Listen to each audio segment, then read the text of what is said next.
বিয়ানীবাজার উপজেলা সামাজিক সম্প্রীতি কমিটির সভা অনুষ্ঠিত হয়েছে।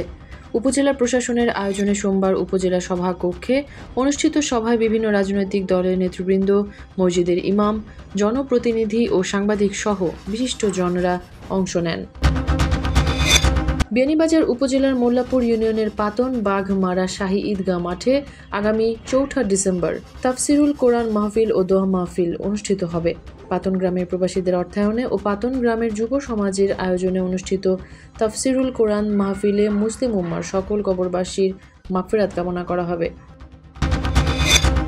সিলেটের যোগীগঞ্জ, সুতারকান্দি ও জুড়ি সহ প্রায় সবগুলো শুল্ক স্টেশন দিয়ে পণ্য আমদানি রপ্তানি সহ সব ধরনের বাণিজ্যিক কার্যক্রম বন্ধ করে দিয়েছে ভারতের শ্রীভূমি সনাতনী ঐক্য মঞ্চের নেতাকর্মীরা। সোমবার যোগীগঞ্জ শুল্ক স্টেশনের রাজস্ব কর্মকর্তা জাহাঙ্গীর হোসেন গণমাধ্যমকে এসব তথ্য নিশ্চিত করেন।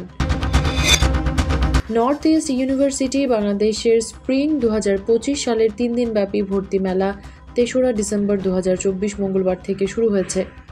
ছাত্রছাত্রী ভর্তির জন্য মেলা চলবে 5 ডিসেম্বর 2024 বৃহস্পতিবার পর্যন্ত।